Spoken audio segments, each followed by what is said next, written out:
views expressed on The Edge are not necessarily those of this radio station, its staff, management, or other sponsors.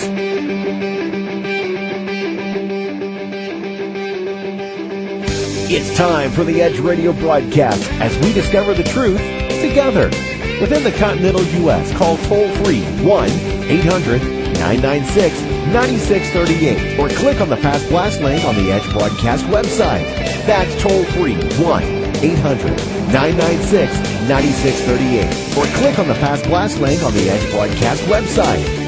You can find out more about our guests and topics by logging onto the Edge's website at theedgeam.com. That's theedgeam.com.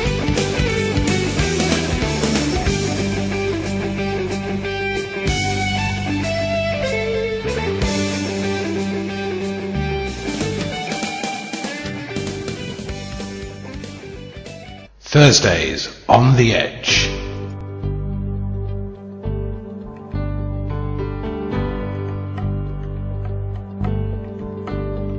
We sing, sweet earth, to all your lands and seas. We sing, sweet earth, to your songs and symphonies.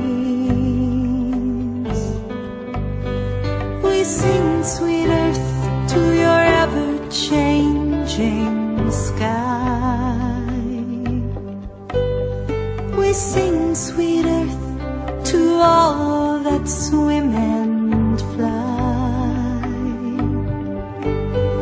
We sing, sweet earth, to your soft gray morning light. We sing, sweet earth, to your day and to your night. We sing, sweet earth, to your rivers that must flow. We sing, sweet earth, to the flowers that you grow. There's still time, there's still time, there's still a changing of the season. Though the mountains high to climb, there is still love, there is still reason. There's still time, there's still time.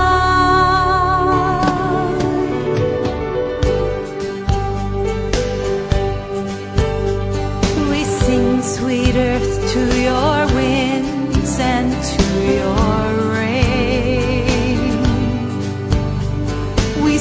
sweet earth, to your laughter and your pain. We sing, sweet earth, to all your mystery. We sing, sweet earth, to all that you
Hello, I'm Andy Radford and this is the Edge's Thursday show coming from the Edge's UK studio.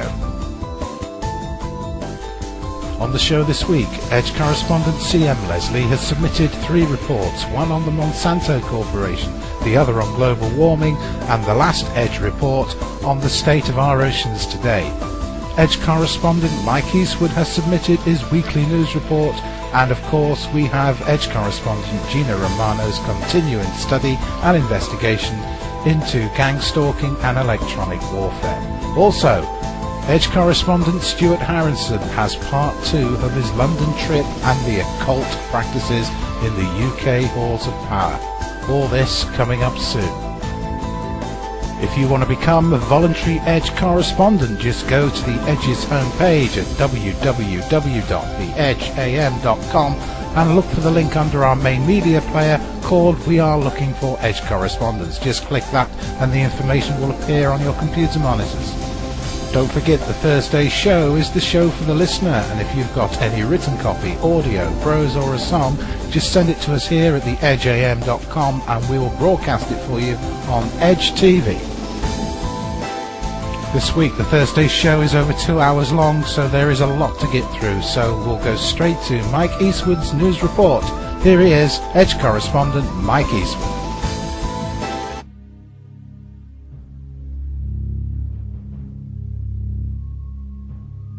Hi, I'm Mike Eastwood and welcome to the Edge News.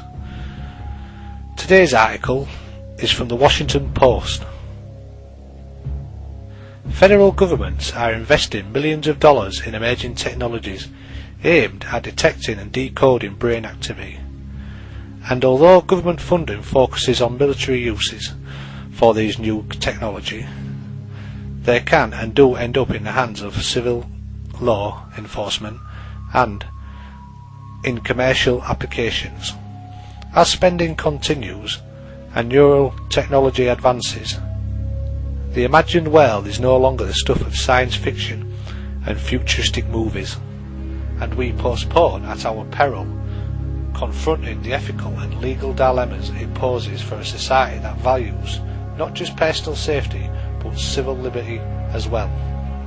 Consider Syrian corps, Perspetrack video surveillance and monitoring systems recently installed by Johns Hopkins University, among others.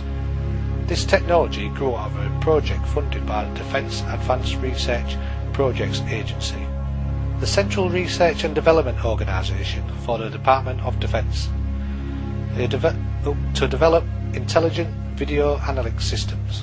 Unlike simple video cameras monitored by security guards, Perspetrack integrates video cameras with an intelligent computer video.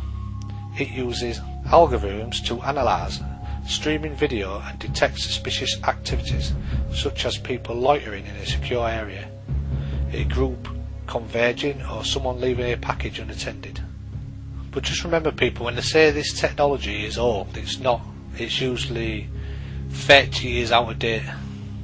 And also worth considering is when they start using this on facial expressions, especially in the future when we are all classed as terrorists, like someone who can't afford food and gets a scared look on the face when they want food because they're frightened they could become a terrorist. Would it pick up their expressions and would they be arrested? Or someone at the checkout line ready to check out from the airport, noticing the security guards with guns near the counter, would it make them nervous for no reason, except that they just get nervous when they see people with guns and they were scared to get cavity searched or something and they got a scared expression on their face and they was totally innocent? Would it pick them out? I'll get back to the article. Since installing Perspetrack, Johns Hopkins has reported a 25% reduction in crime. But that's only the beginning. Police may soon be able to monitor suspicious brain activity from a distance as well. New neurotechnology may soon be able to detect a person who is particularly nervous in possession of guilty knowledge. Do you see what I mean? What's defined as guilty knowledge with all the new terror laws they keep bringing in? Soon in the future, what if you was thinking about writing a poem and you used a line